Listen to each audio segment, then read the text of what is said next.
Okay, Assalamualaikum dan selamat sejahtera. Jadi pembentangan ini berkaitan dengan ruang pameran pendidikan seni visual untuk subjek PSVK 3.33 iaitu pengajian dan pengurusan kurikulum PSV Sekolah Rendah. Saya Aina Natisha binti Khairul dari kelas G23 dan pensyarah adalah Puan Farida Anu binti Abdul Wahid. Okey, jadi definisi bagi ruang pameran seni adalah yang pertama, menurut Myers-Briggs pada tahun 1985, pameran adalah aktiviti yang menggunakan ruang untuk mempamerkan karya seni seperti lukisan, ukiran, gambar atau karya seni lain yang lengkap. Yang kedua, menurut Adi Irwanto, pameran adalah cara untuk menyajikan hasil karya seni baik, sama ada karya seni 2 dimensi ataupun 3 dimensi secara visual. Jadi kita dapat simpulkan bahawa ruang pameran seni adalah satu aktiviti ataupun satu cara untuk kita pamerkan hasil-hasil karya seni sama ada 2 dimensi ataupun 3 dimensi secara visual. Jadi berikut adalah jenis-jenis pameran. Pameran pertama adalah pameran berkala. Sesungguhnya pameran berkala adalah satu jenis pameran yang memerlukan beberapa rehearsal atau pelatihan sebelum sebelum kita mengadakan pameran yang sebenar. Contohnya macam seni teater, seni tari dan sebagainya. Yang kedua adalah pameran kebetulan. Pameran kebetulan ni selalu kita nampak dekat tempat-tempat awam, tempat-tempat umum yang selalunya diadakan hanya untuk beberapa tempoh yang tertentu. Contohnya macam sebulan ke, seminggu ke, macam tu. Dan akhir sekali adalah pameran kekal, di mana pameran ini adalah pameran yang diadakan untuk satu tempoh yang sangat lama. Contohnya macam museum, balai seni negara dan sebagainya. Okey, jadi berikut adalah matlamat dan objektif ruang pameran. Kenapa kita nak hasilkan pameran ni? Okey, yang pertama kerana pameran adalah sebagai satu platform untuk kita meningkatkan martabat seni. Okey, melalui pameran kita dapat dedahkan hasil-hasil karya seni generasi baru kerana kita melibatkan murid-murid sekolah rendah. Jadi kita juga dapat pamerkan bakat murid dan menunjukkan pelibatan yang aktif dalam bidang seni. Yang kedua, kita dapat menarik minat dan kecintaan. Seperti yang kita tahu pada masa kini, ramai guru-guru, ramai murid-murid, pihak sekolah yang mula mengabaikan bidang seni visual. Jadi melalui pameran ini kita dapat menarik minat mereka dengan lebih mendalam tentang pendidikan seni visual. Yang ketiga, kita dapat mewujudkan persaingan sihat dan keyakinan diri. Okey, jadi melalui pelibatan murid-murid dalam pameran ini kita dapat wujudkan persaingan sihat dalam kalangan mereka dan kita juga dapat membantu mereka untuk meningkatkan keyakinan diri. Kemudian kita dapat melahirkan generasi yang kreatif, kritis dan terbuka. Jadi murid dapat berfikiran kreatif melalui pelibatan kerana murid-murid yang melibatkan diri, mereka akan menghasilkan satu karya. Jadi di situ mereka akan menggunakan kreativiti mereka, contohnya melalui alat gambar yang digunakan, teknik, idea dan sebagainya. Kemudian kritis melalui pemerhatian kerana orang-orang yang melawat pameran ataupun penilai-penilai yang datang ke pameran, mereka akan membuat penilaian secara kritis. Kemudian akhir sekali adalah terbuka dalam menerima pendapat orang lain. Yang ini seperti yang kita tahu, setiap pengkarya dan setiap orang perlu bersikap terbuka dalam menerima pendapat orang lain tentang hasil karya seni. Bidang-bidang pendidikan seni visual bagi tahun 6. Bagi bidang pertama adalah bidang menggambar iaitu lukisan, catatan, poster dan cetakan. Yang kedua adalah bidang membuat corak dan rekaan iaitu pualaman, ikatan dan celupan, rincisan dan percikan. Bidang yang ketiga adalah membentuk dan membuat binaan. Yang pertama mobile, yang kedua diorama dan yang ketiga stabil. Dan akhir sekali bidang mengenal craft tradisional, aktivitinya adalah alat pertahankan diri, alat perhiasan diri, alat domestik dan alat permainan. Okay, jadi ini adalah tempat pameran dan rasionalnya. Tempat pameran untuk adakan pameran, saya pilih Dewan Terbuka dan rasionalnya kerana kita dapat tertumpu hanya untuk pameran seni sahaja.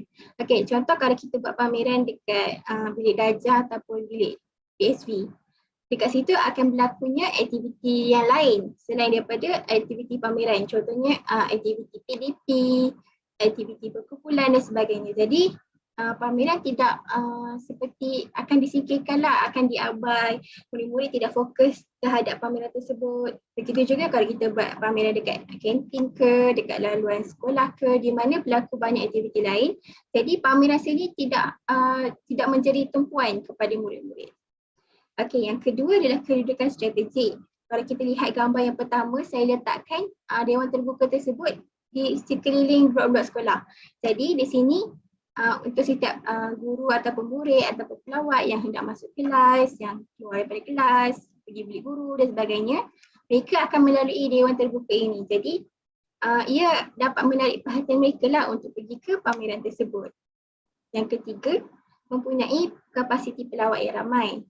Kalau kita tengok gambar yang kedua, yang bawah, kita dapat tengoklah dewan terbuka itu besar, luas. Jadi ia sesuai lah kalau kita nak buat pameran, kerana dalam melawat pameran kita perlukan suasana yang tenang, suasana yang senyap, yang luas. Jadi kita boleh lebih fokus. Dan akhir sekali, terlindung dan selamat. Terlindung adalah maksudnya dari segi keadaan pameran tersebut. Contohlah kalau kita buat pameran dekat lorong sekolah di mana berlaku laluan utama. Seperti yang kita tahu, murid-murid sekolah rendah mereka suka bermain, suka berlari, suka menconteng. Jadi mungkin berlaku kerosakan pada pameran. Begitu juga kalau kita buat dekat kantin. Mungkin akan berlaku pertumpahan makanan dan minuman. Dan selamat. Selamat ni salah satunya dari segi cuaca lah. Kalau kita tengok ada bumbung yang luas. Jadi kalau hujan ke ribut ke, ia akan terlindung, akan melindungi pameran. Dan juga disebabkan dewan terbuka ini dikelilingi dengan blok-blok sekolah di mana mendapat perhatian ramai orang. Jadi untuk berlaku kecuran adalah tipis. Okey, jadi ini adalah pelan lantai 2 dimensi yang telah saya hasilkan. Kalau kita tengok sini, pelan lantai saya dah bahagikan kepada 4 ruang, iaitu ruang A, ruang B, ruang C dan ruang D. Jadi ruang A adalah untuk membuat corak dan rekaan, ruang B untuk ruang menggambar, ruang C untuk membentuk dan membuat binaan, dan ruang D iaitu ruang akhir kita buat untuk ruang bidang mengenal craft tradisional. Okey, kalau kita tengok kat pelan ni, saya ada sediakan anak panah yang menunjukkan pergerakan masuk dan keluar. Jadi kalau kita tengok ada pergerakan masuk hanyalah satu hala, di mana ia memberi maksud semua pelawat perlu melalui semua ruang sebelum mereka keluar. Jadi mereka akan nampak pameran ini secara keseluruhan, dan juga saya membuat pergerakan seperti ini untuk membuatkan pergerakan lebih teratur, lebih tenang, lebih nyaman, kerana untuk murid-murid sekolah rendah agak sukar kita nak kawal mereka. Terutamanya untuk mereka darjah 1, darjah 2, mereka suka berlari, suka bermain dan sebagainya. Jadi saya buat macam ni untuk mendisiplinkan mereka dan memberi kawalan dan ketenangan untuk pelawat-pelawat agar mereka dapat memfokuskan untuk menilai karya-karya seni. Jadi ini adalah pelan lantai untuk 3 dimensi pula. Saya hasilkan 2 pandangan, iaitu pandangan dari hadapan dan pandangan dari belakang. Jadi kita pergi kepada ruang A dahulu, iaitu untuk bidang membuat corak dan rekaan. Jadi setiap pelawat yang memasuki pintu masuk akan perkara pertama mereka akan nampak ruangan dinding dahulu. Jadi pada ruangan dinding kita akan letakkan hasil kerja murid bagi aktiviti pualaman, rinjisan dan percikan, kerana kebanyakan aktiviti ini menghasilkan hasil kerja 2 dimensi. Jadi ia lebih sesuai lah kalau kita tampal pada dinding. Okey, kemudian untuk hasil kerja 3 dimensi kita letakkan pada bahagian ruang kanan yang telah saya bahagikan kepada 2, iaitu A dan B. Untuk ruang A kita akan sediakan meja. Jadi untuk hasil-hasil kerja 3 dimensi seperti kotak pensel, tag dan lain-lain kita letakkan atas meja. Kemudian pada ruang B, untuk hasil ikatan dan celupan pada baju, kita letakkan pada ruang B yang disediakan penyangkut baju. Okey, alat yang diperlukan penyangkut baju dan raknya. Kemudian ada meja dan pita pelekat. Okey, contoh-contoh hasil karya seperti ini, walaman dan percikan dan rinjisan kita akan letakkan pada dinding. Kemudian untuk ikatan dan celupan pada baju seperti ini, kita akan sangkutkan baju tersebut pada ruang B. Okey, kemudian untuk ruang D, setelah pelawat-pelawat melalui satu dinding, melepasi satu dinding, mereka akan nampak satu ruangan panjang, satu lorong panjang untuk ruang B, iaitu ruang menggambar. Okey, kerana saya nak bagi pengalaman di mana mereka dikelilingi dengan hasil-hasil kerja menggambar. Okey, Untuk ruangan A iaitu hujung sekali, kita akan letakkan hasil kerja yang besar beserta pemegang kanvas selalunya untuk aktiviti lukisan dan catatan.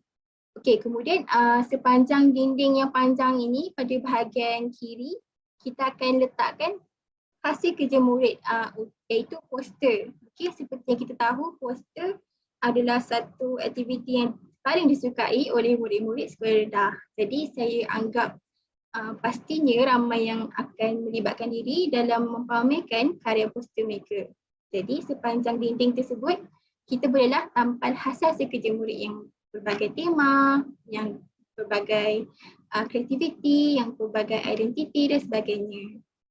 Okey, kemudian bertentangan dengan dinding B, kita akan bertemu dengan ruangan C, iaitu ruangan untuk membantung baju-baju yang dicetak. Jadi ini untuk aktiviti cetakan lah, kita akan gantung baju seperti ini.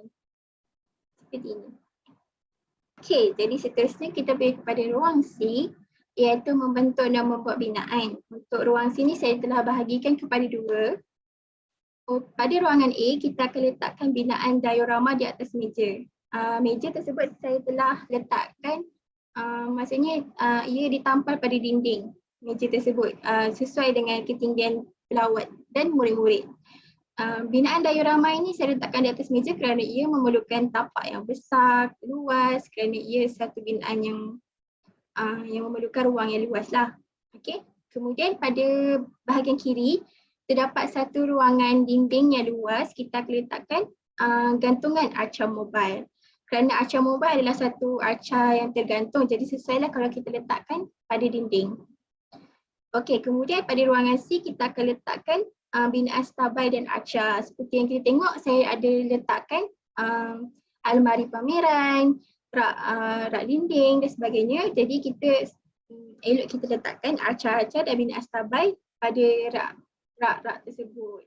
Kerana binaan dan arca adalah satu binaan yang memerlukan tapak yang rata, yang stabil dan disebabkan saiznya kecil-kecil, jadi kita sesuailah kita letakkan pada almari dan rak. Seterusnya adalah ruang D, iaitu mengenal craft tradisional. Okey, ini adalah ruang yang terakhir. Untuk pengetahuan semua, saya merancang ruang D, C dan D ini adalah ruangan kaca bertutup. Okey, contohnya seperti ini. Okey. Seperti yang kita lihat pada muzium, pada Balai Seni Negara dan sebagainya. Kenapa saya sediakan ruangan kaca bertutup untuk craft tradisional? Kerana alat-alat craft tradisional selalunya berharga. Lepas tu mudah pecah, mudah dicuri, tajam. Jadi ia juga membahayakan keselamatan murid-murid. Okey, di tengah-tengah antara setiap ruangan itu saya ada sediakan meja yang panjang dan besar untuk kita letakkan alat permainan seperti wow, congkak dan gasing. Yang ini saya tak letakkan pada ruangan kaca lah kerana alat permainan ini boleh dipegang, boleh dicuba oleh murid-murid sekolah rendah kerana tak semua orang dapat pernah merasai ataupun pernah mencuba permainan ini. Jadi ini dapat memberi pengalaman baharulah kepada murid-murid. Okey, pada ruangan B, kita akan pamerkan alat domestik seperti hiasan batu dan syirik tembaga. Untuk ruangan C pula, kita akan pamerkan alat perhiasan diri. Contohnya dokoh dan cucuk sanggul. Okay? Kalau boleh, kita akan sediakan satu patung mannequin lah di mana kita akan tunjukkan macam mana cara pemakaian. Contohnya untuk dokoh dan cucuk sanggul, macam mana kita gunakan dia, macam mana kita pakai. Jadi ini dapat menjelaskan lagi dengan lebih mendalam kepada para pelawat. Okay, seterusnya ruangan yang terakhir iaitu kita dapat pamerkan alat pertahankan diri seperti keris dan perisai. Jadi inilah maksudnya di mana alat-alat yang berharga, yang tajam, yang membahayakan keselamatan murid-murid. Okey, setelah pelawat dapat melalui kesemua ruangan-ruangan ini, barulah mereka dapat keluar melalui pintu keluar. Okey, itu sahaja. Jadi ini adalah rujukan saya. Dan ini adalah lampiran. Saya menggunakan aplikasi di internet untuk saya hasilkan reka bentuk dalaman. Sekian, terima kasih.